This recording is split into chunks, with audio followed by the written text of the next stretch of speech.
la predicación del Padre Nuestro. Y solamente quiero recordar un poco lo que hemos estado viendo de la oración, pero hay algo que quiero que si toda la oración, si toda esta predicación, esta enseñanza les pasara de noche y solamente se tuvieran que llevar una sola cosa, por eso empiezo con esto, que la oración funciona, que la oración es eficaz. Es lo único que quisiera yo, si digo, qué excelente sería, ¿no? Que pudieras llevarte todo el mensaje, pero si algo quiero que quede muy claro en ti, es eso, la oración es eficaz, pero no porque yo lo diga, porque hay un registro en la escritura que nos enseña que la oración funciona.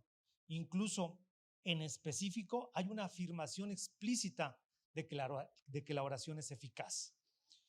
Santiago 5:16 dice, la oración del justo puede mucho, puede mucho. Y después aclara en el 17, Elías era un profeta, ¿verdad? Elías era un hombre sujeto a pasiones semejantes a las nuestras. Y él oró fervientemente para que no lloviese. ¿Y qué pasó? No llovió. No. Él oró para que no lloviera y no llovió. No llovió, recordarán cuánto tiempo, 3 años y medio, 3 años, 6 meses.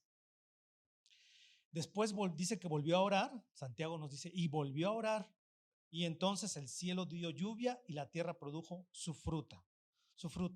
Entonces Dios respondió la oración del profeta, y tú dirás, bueno, era el profeta Elías, y yo no soy el profeta Elías. ¿Responderá la mía? Sí, Santiago dejó muy en claro esa parte que les mencionaba.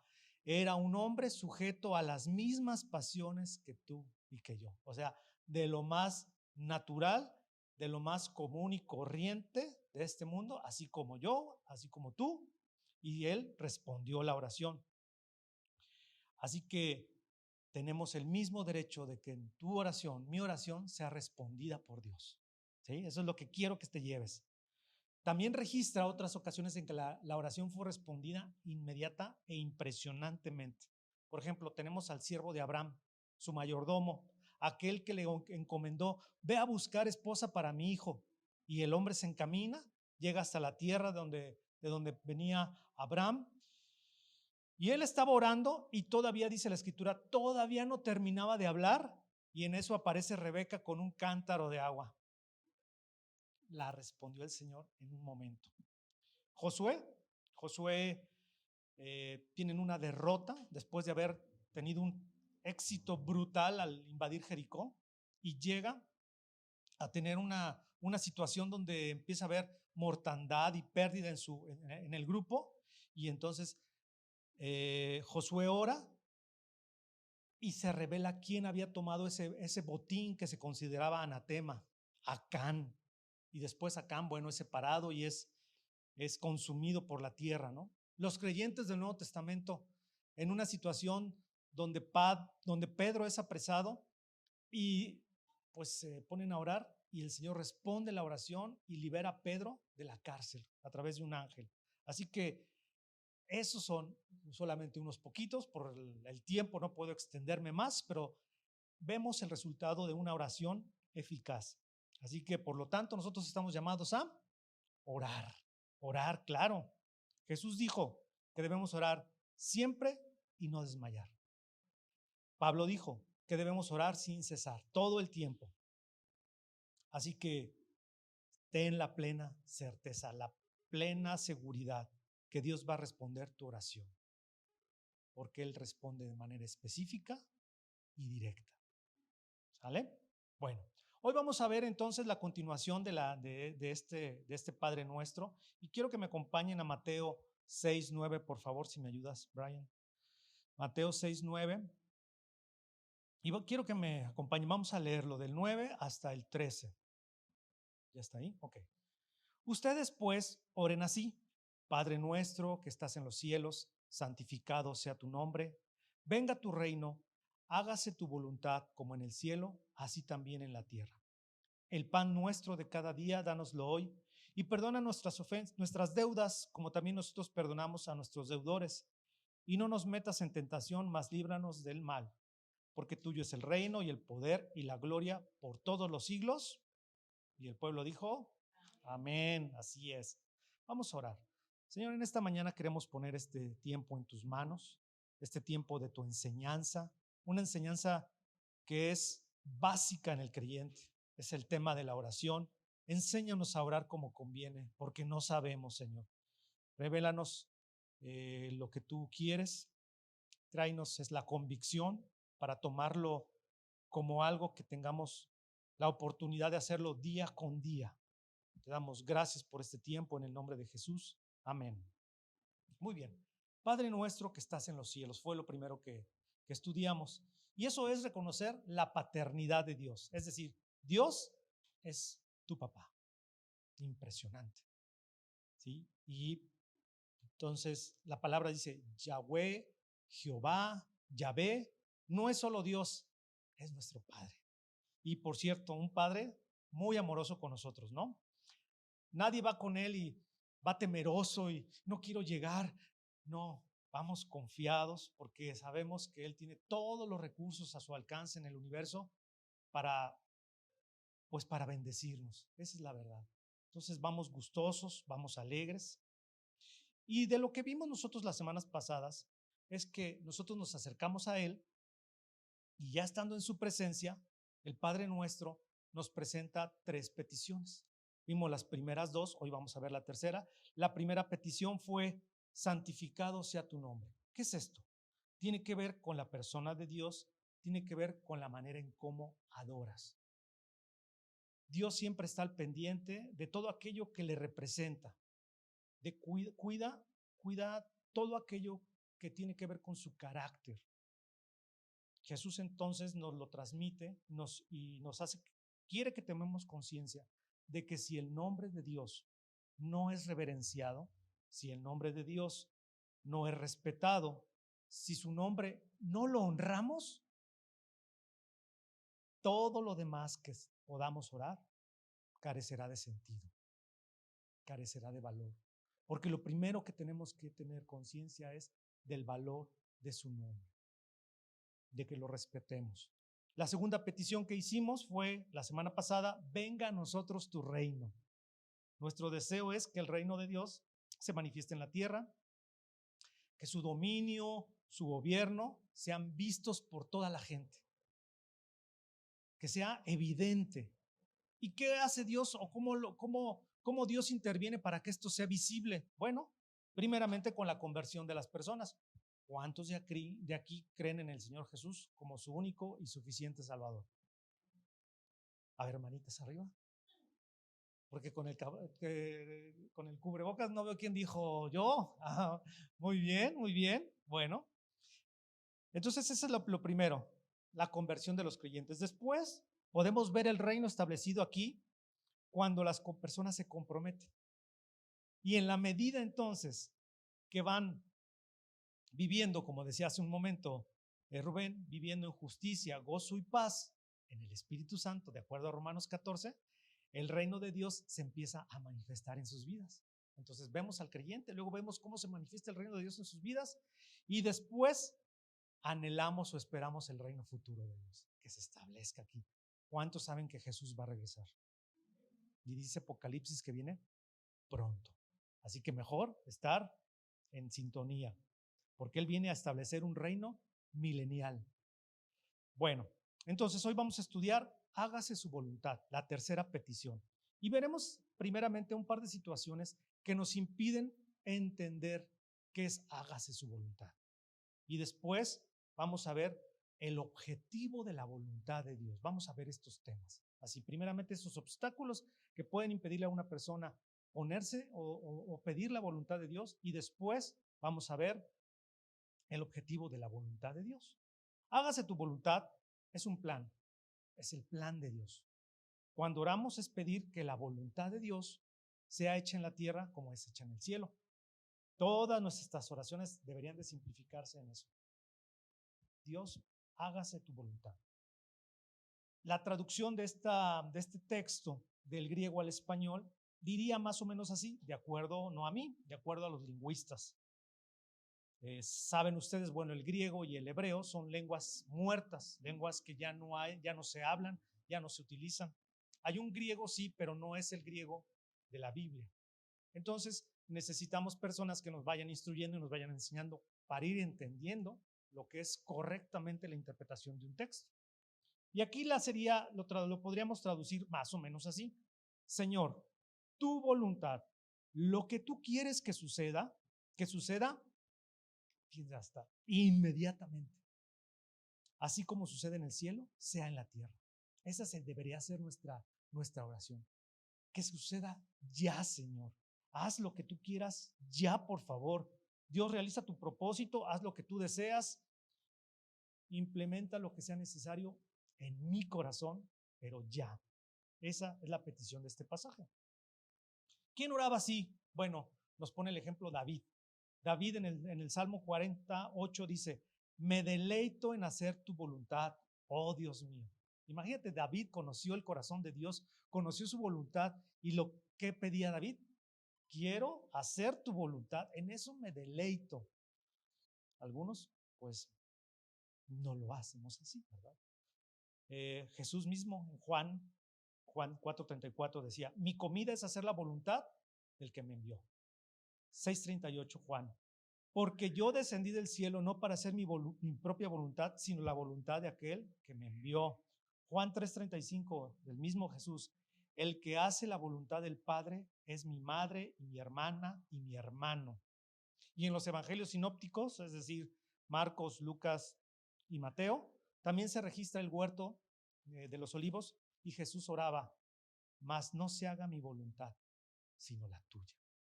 Entonces ahí tenemos el ejemplo de que se ha venido orando a través de la historia porque se haga la voluntad de Dios. Jesús siempre oró así. Sin embargo, hay quien pues no dice así. No dices: Señor, que se haga tu voluntad. Y no lo dice así porque en su corazón hay una actitud de resignación. Ya se conformó, ha renunciado, ha abandonado los sueños de Dios. Y normalmente esta resignación, no me interesa tanto ya los sueños de Dios, el anhelo de Dios, es porque han perdido la fe o porque tienen poca fe, ¿sí? Porque no creen que Dios pueda cambiar su situación, porque creen que Dios no puede darles lo que les piden. Se resignan de manera pasiva a la voluntad porque no les queda de otra. Dicen: pues no puedo decir otra cosa, me resigno entonces ante el hecho de que Dios es demasiado poderoso y yo no voy a darle cabezazos así literal a la puerta, al portón del universo, ¿verdad?, para que me abra y me atienda. No puedo. Se resignan porque saben que el poder de Dios es inevitable. Tenemos una ilustración de esto en Hechos 12. Es donde se narra cuando Pedro es encarcelado, es apresado por Herodes, y la iglesia del Nuevo Testamento está angustiada porque antes de Pedro habían aprendido a otro apóstol, el apóstol Jacobo, el hermano de Juan, y le habían cortado la cabeza. Entonces la iglesia estaba preocupada. Acababan que sabían de la muerte de Jacobo, y ahora Herodes aprende a Pedro. Y entonces, ¿qué hace la iglesia en esos momentos? Reunión de oración. Vámonos a orar. Y empiezan a orar. En la casa, dice el texto, en la casa de María, la mamá de otro de los apóstoles, de Juan Marcos. Entonces estaban orando, temían que le fuera a pasar eso, y se ponen a orar. Al mismo tiempo que se ponen a orar, Pedro, que estaba en la cárcel, es liberado por un ángel. Y entonces, ¿qué hace Pedro? Pues él va corriendo a la casa de María y empieza a tocar la puerta. Soy Pedro, ábranme por favor. Y dice aquí que se acerca una persona que ayudaba ahí, que era como una sirviente, Rode, y dice que Rode oía la voz de Pedro y dijo: es Pedro, lo reconozco. Y se mete a avisar, pero no le abre la puerta. Y se mete a avisar, ¿no? Es Pedro, Pedro está en la puerta, Pedro está en la puerta. Y entonces los que estaban orando le dicen: no, mujer, te equivocas. Pedro está en la cárcel. Otro más ahí, como sería de los más avanzados en teología, dijo, no, es el ángel de Pedro, seguramente. Vente acá, híncate a orar, porque eso que nos dices no puede ser posible.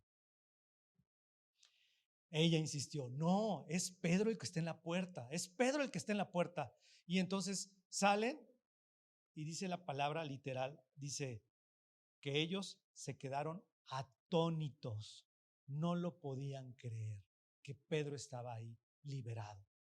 La oración había resultado. Pero ¿por qué estaban sorprendidos? La pregunta es, porque creo que nos pasa como a muchos de nosotros. Nos falta fe y nos cuestionamos si la oración va a funcionar. La misma situación que le sucedió a estos hombres nos pasa normalmente a nosotros. Es fácil, debido a las circunstancias, al mundo caído en el que estamos, es muy fácil que nosotros caigamos en esta resignación de derrota. ¿Sí? Pero yo quiero aclarar, insisto, es por falta de fe. La persona no cree realmente que Dios pueda cambiar las cosas o hacer lo que le estamos pidiendo conforme a su voluntad. Es una falta de fe. Entonces ese sería como uno de los obstáculos. Otro obstáculo que vemos es que hay personas que tienen un amargo resentimiento contra Dios. Están de alguna manera ofendidos, dolidos, enojados con Dios, porque lo ven como, si tú ves un programa de televisión, cuando alguien se expresa de Dios, para ellos Dios es un dictador, es un opresor, es un egoísta, porque no atiende los ruegos de las personas. Así lo ven. Las personas dicen, sí, ok, la voluntad de Dios, pero dentro de ellos hay un resentimiento de amargura, hay una rabia contenida. Dicen, hágase tu voluntad, pero no lo están entendiendo, no lo están aceptando, no creen que puedan escapar de lo inevitable y están enojados, claro. Así que hay que diferenciar que hay una actitud diferente. Cuando está resignada la persona, ¿es porque qué? Porque le falta fe. Pero cuando en las personas hay un sentimiento de amargura, es porque no conocen a Dios y sus promesas. Es una gran diferencia. Ahora, esto te lo aclaro porque tú puedes en un momento dado saber qué le pasa a una persona, por qué está resignada o por qué tiene amargura, que le duele, un resentimiento que le duele. Entonces, para estas personas, la voluntad de Dios es algo desagradable. Me desagrada. ¿Y qué sucede? Pues se amargan, se enojan en contra de Dios. ¿Por qué? Porque no hay un entendimiento del amor de Dios, de su voluntad en lo general. No saben que en verdad Dios sí está ocupado de ellos. Hay un plan, vamos a ver un propósito general. Y entonces estas personas están, por lo general, han pasado por situaciones de gran tristeza, tal vez hasta la muerte de un familiar, o una enfermedad, o una injusticia muy grande. Ciertamente pueden haber pasado por todo eso. Y de esa manera perciben al mundo. Creen que todo es igual, que siempre va a haber como un destino inevitable, una especie de sentencia que los va a condenar a vivir en tristeza, en desolación, en angustia por el resto de su vida. Por eso están en esa actitud. Pero Jesús insiste, oren que se haga la voluntad de Dios. Nosotros cuando decimos, Dios, que se haga tu voluntad, entonces vamos a tomar una posición. Nos vamos a poner del lado de Dios. ¿Cómo es eso? Sí, para que todas las cosas que no son conforme a su voluntad se detengan. El mundo viene en un sentido y nosotros le decimos a Dios, Señor, quiero ir en contra de la corriente de este mundo y su estado caído. Por eso quiero que se haga tu voluntad, porque yo sé que tu voluntad no es lo que está sucediendo. Dice aquí, Señor, tu voluntad no está diciendo, no está siendo hecha, no está siendo realizada en este mundo. Satanás tiene mucho poder en este mundo. Señor, tu voluntad no está siendo cumplida en los corazones de los hombres, de las personas. ¿Qué pasa? Que la gente está dándole la espalda a Satanás.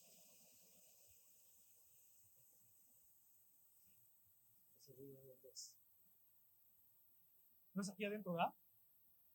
Andamos, ¿sí? Ahí está.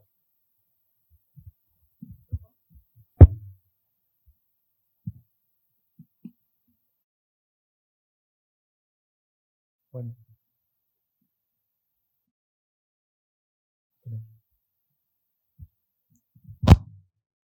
Perdón, sí, ahí está. Continuemos. Estaba hablando yo de Satanás y no es cierto. No es cierto, no es cierto. No vayan a pensar que tiene tanto poder, tampoco. Sí, es bueno para aconsejarte cosas que no te convienen, pero no tiene tanto poder. Muy bien. Entonces vemos, Señor, tu voluntad no está siendo cumplida en mi vida porque estoy viviendo en desobediencia. Entonces, eso es lo que queremos. Por eso nos ponemos como en una brecha y decimos, todo esto que viene como la corriente de este mundo, como la guerra que estamos viendo, como los asesinatos, como la enfermedad ha progresado, como el coronavirus, como todo esto, ¿qué hacemos nosotros? Previamente tenemos que conocer la voluntad de Dios, porque si no, no sabemos qué estamos deteniendo, qué estamos ofreciendo. Pedir que se haga la voluntad de Dios entonces sería oponernos al mundo y su condición caída, ¿sí? Pedir que se haga su voluntad es me opongo a lo que está sucediendo, me opongo a la guerra, me opongo al aborto, me opongo a todos los temas que están siendo de maldición para las personas.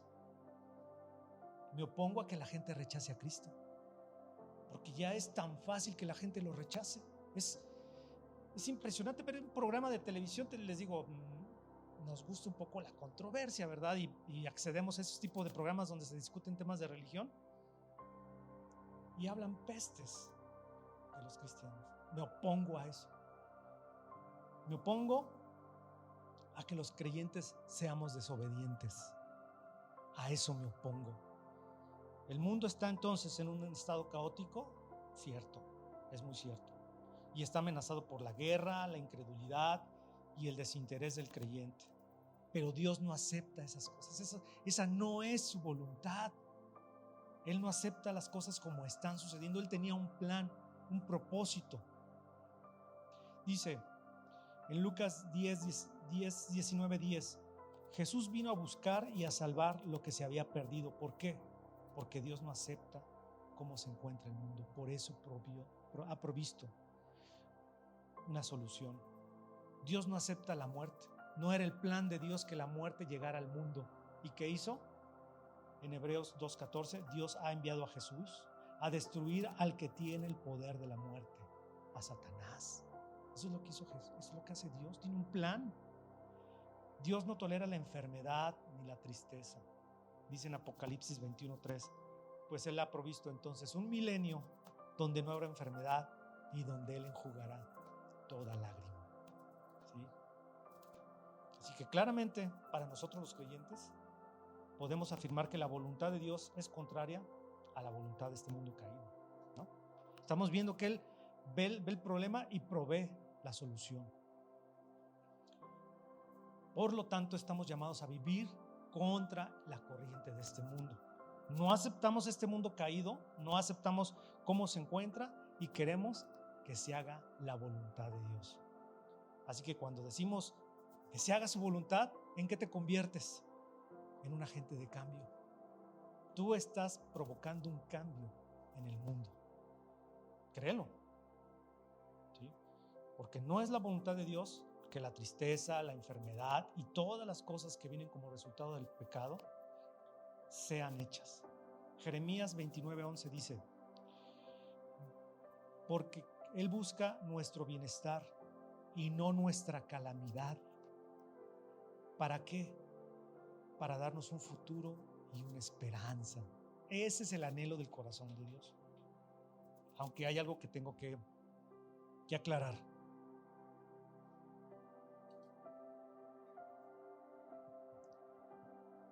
Dice en Romanos 1:25. Dios los entregó a los deseos de sus corazones. Hay personas que desean pecar, que quieren pecar. Y Dios no puede oponerse. Dios tiene que permitir que sucedan cosas específicas para que el pecado pueda correr su curso, para que pueda suceder el pecado en aquellos que desean verlo consumado. Por eso dice, Dios los entregó a los deseos de sus corazones. Tiene que suceder. No es el anhelo de Dios, ya lo vimos que no, pero eso tiene que suceder. En Romanos 6:23 dice, quien solo vive para pecar, fíjense, hay personas que viven para pecar. Espero que no sea tu caso. ¿Por qué? Porque dice que recibirán como castigo la muerte. Pero Dios nos regala, Dios ha extendido para ti un regalo. ¿Y cuál es? Dice, la vida eterna por medio de Cristo Jesús, nuestro Señor. Entonces hay personas que quieren pecar y Dios dice, adelante, no puedo hacer nada. Es necesario que eso tenga su curso natural hasta el fin de los siglos. Pero la muerte no es la expresión de la voluntad de Dios. Más bien, su voluntad es amorosa y nos extiende en el nombre de Jesús la salvación. Ahí nos regala vida eterna. Así que si decimos, hágase tu voluntad, nos estamos oponiendo a la corriente de este mundo, a sus consecuencias, y estamos aceptando su voluntad amorosa en nuestras vidas. Ahora ya queda más claro, ¿verdad? ¿Qué es hágase su voluntad? Es oponerme, rebelarme a lo que está sucediendo en este mundo. ¿Para qué? Para que su voluntad amorosa sea hecha. Eso es lo que Jesús enseña. Miren, cuando Cristo en Juan 2 llega al templo, el pasaje se lee como Jesús echa a los mercaderes del templo. Entonces él ve la situación en el templo y Jesús no dijo, muy bien, estos mercaderes están haciendo de la casa de mi padre un mercado, esa debe ser la voluntad de Dios. Dio media vuelta y se fue. No, Jesús no hizo eso. Jesús se rebeló. Todo dentro de él, me imagino que se rebeló, él estaba indignado. ¿Tú te indignas hoy por algo? Y él empieza a hacer un látigo, tira las mesas, les tira el dinero, los corre, yo creo que los corrió hasta patadas, ¿verdad? Él no iba a tolerar la manera en que la tristeza, el pecado y la enfermedad existían. Esa es la razón por la cual él curaba a las personas. De hecho, esa es la razón por la cual él es crucificado. Esa es la razón por la cual él se levanta de entre los muertos, porque él no aceptó el mundo caído. Él provee la salvación. Juan 10:10 dice, yo he venido para que tengan vida y para que la tengan en abundancia. Ese es el corazón de Dios. Él no iba a aceptar el mundo como era. Pues entonces nosotros, ¿cuántos de aquí tienen un corazón transformado?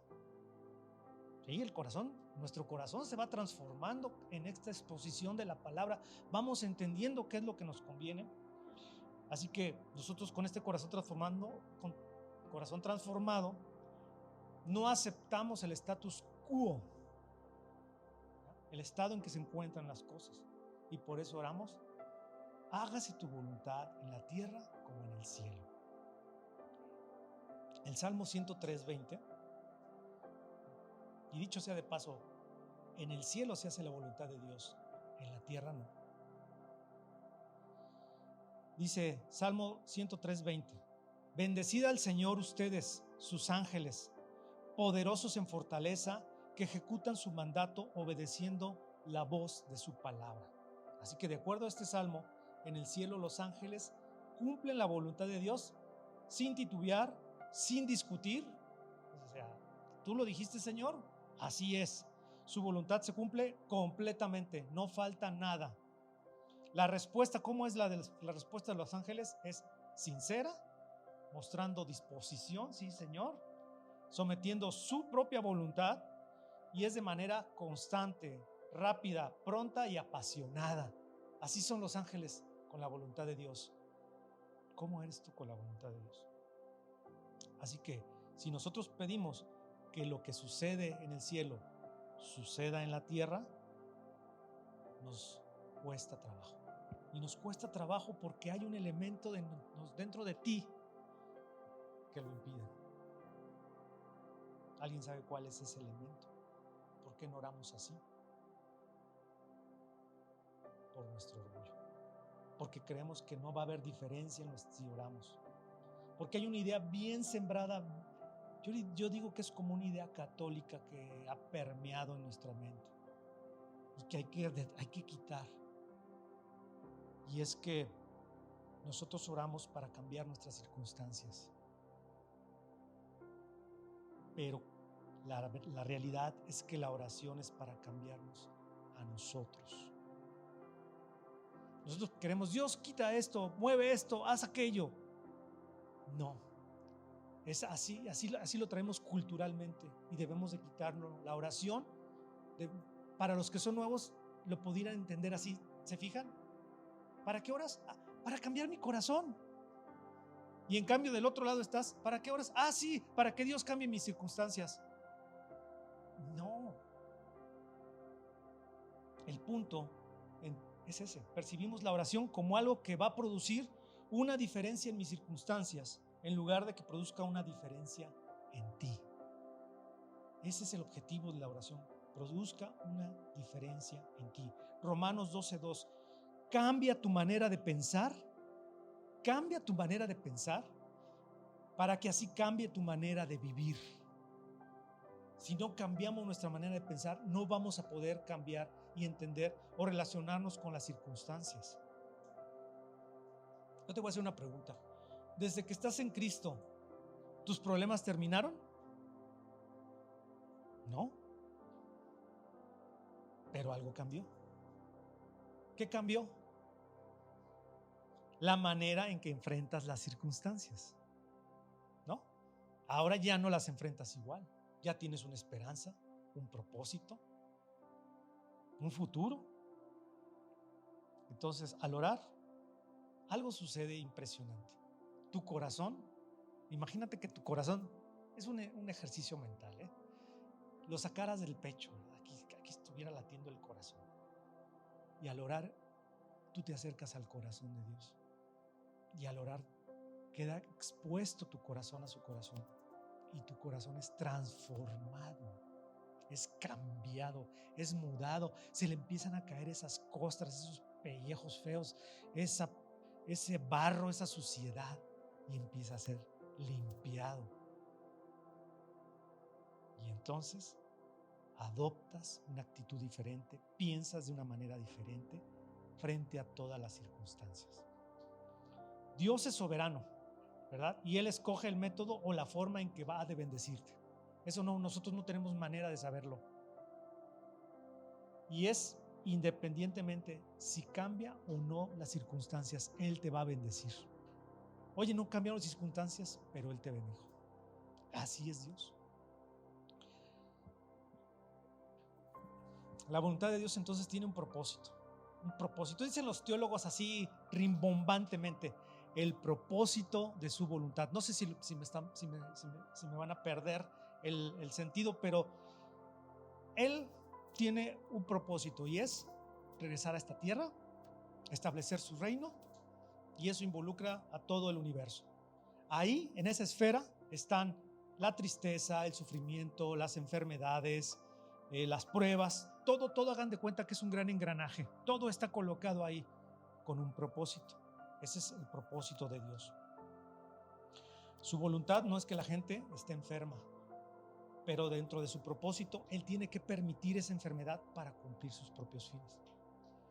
No es la voluntad de Dios que la muerte entre en la vida de las personas y que la gente muera, pero está dentro de su propósito que Él use la muerte para su propio fin.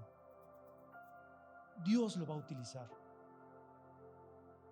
Dice en Efesios 1:9, dándonos a conocer el misterio de su voluntad, según su beneplácito, el cual se había propuesto en sí mismo de reunir todas las cosas en Cristo, en la dispensación del cumplimiento de los tiempos. Así, las cosas que están en los cielos como las que están en la tierra, en Él asimismo tuvimos herencia, habiendo sido predestinados conforme al propósito del que hace todas las cosas según el designio de su voluntad, a fin de que seamos para alabanza de su gloria, nosotros los que primeramente esperábamos en Cristo.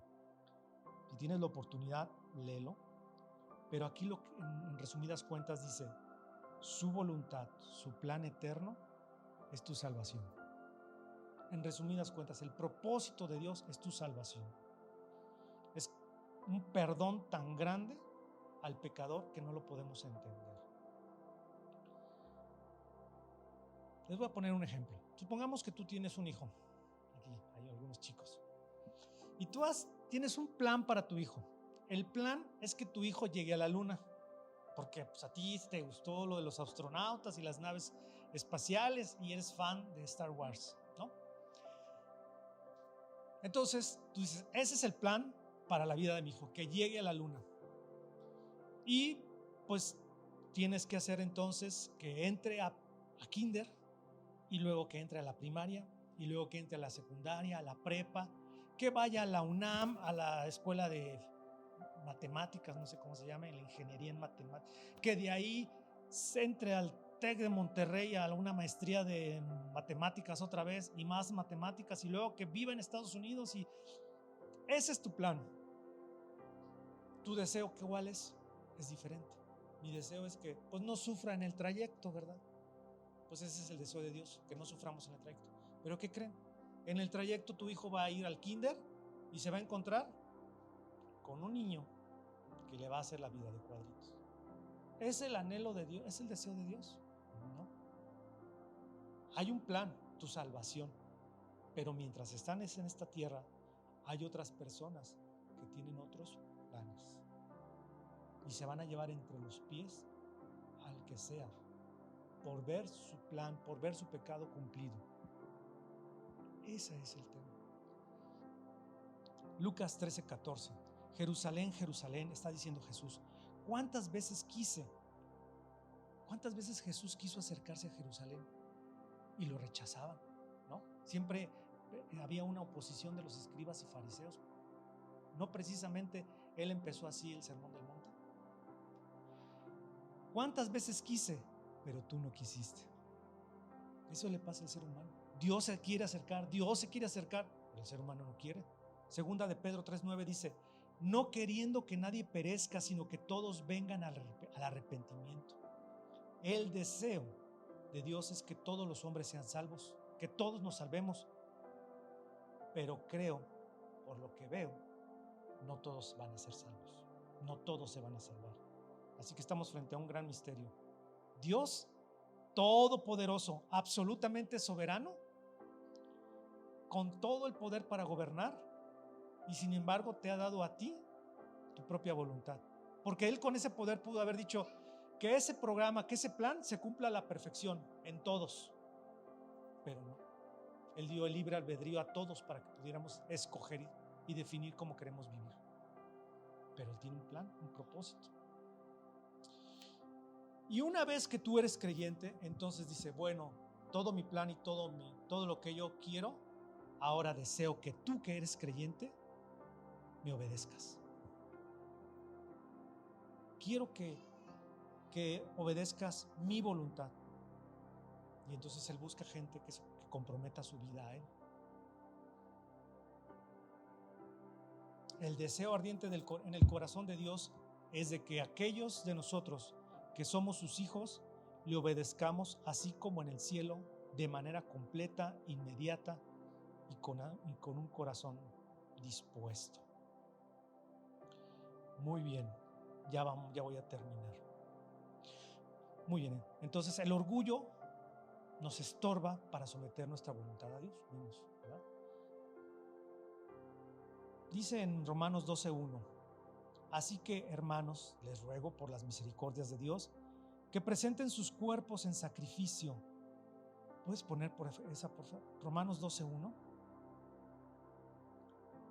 Romanos 12:1. Así que, hermanos, les ruego. ¿Te han rogado alguna vez? mujeres sí saben que los hombres rogamos, ¿no? Pero imagínate, Pablo te está rogando a ti. Ponle tu nombre ahí donde dice hermano. Aquí tengo a Eli. Eli, te ruego por las misericordias de Dios que presentes tu cuerpo en sacrificio, es decir, en abnegación, en humildad, que es tu culto racional, o sea que lo haces consciente y no es conforme a este siglo, lo que habíamos dicho, lo que está viviendo este mundo, sino transfórmate por medio de la renovación de tu entendimiento para que compruebes cuál es la buena voluntad de Dios, que es agradable y es perfecta. Como puedes ver, hasta que tú no pones tu vida en un altar, hasta que tú no eres un sacrificio vivo, hasta que tu voluntad esté muerta y la voluntad de Dios pueda ser manifiesta, entonces es que vas a obedecer la voluntad de Dios. Les voy a leer esta historia, así se las voy a parafrasear porque está escrita en Génesis, y es cuando Abraham, Dios le pide que haga un sacrificio y que lleve a Isaac, ¿verdad? Entonces dice la palabra que Abraham toma a Isaac, le coloca la madera en la espalda y suben y llegan al monte Moriah, y a lo largo del camino pues Abraham, yo imagino que se iba preguntando que era muy extraño el estar ahí, ¿no? Matar a su hijo en un altar. ¿Tú lo harías? ¿Harías ese sacrificio? Qué difícil, ¿no? Entonces Abraham está tratando de razonar la voluntad de Dios y se decía a sí mismo: sé que mi hijo es el cumplimiento de tu pacto. ¿Recuerdan esa parte donde le prometió que iba a tener una descendencia como las estrellas del cielo, como la arena del mar? Y dice, pero aquí se me va a acabar, o sea, se va a acabar esta descendencia. Ya era muy grande de edad. Y entonces él va con esa cosa en su corazón, y para nosotros debe ser esta la representación del sacrificio vivo más grande en toda la escritura. Entonces, suben al monte, prepara un altar con la leña y pone a Isaac ahí. Qué momento, ¿no? Qué momento. Entonces lo amarra porque pudiera ser que se soltara. Levanta el cuchillo para clavárselo en el corazón. Y este es el punto que quiero también que podrías recordar. Porque si Abraham llega a matar a Isaac, ese hubiera sido un sacrificio de muerte. Pero hubiera sido un sacrificio de vida para Abraham, porque él hubiera sacrificado ahí. Y pon atención, él habría sacrificado todos sus sueños, todos tus sueños. Él habría sacrificado toda su esperanza, toda tu esperanza. Es decir, nosotros vamos al altar, ¿y qué debemos llevar? Nuestro sacrificio vivo. Él puso ahí todas sus metas, todos sus deseos. Él literalmente habría muerto a sí mismo. Habría muerto a sí mismo Abraham, no Isaac, Abraham, en obediencia a Dios. Él murió, hubiera muerto ahí. Entonces la pregunta no es si tú puedes morir a favor de Cristo o por Cristo.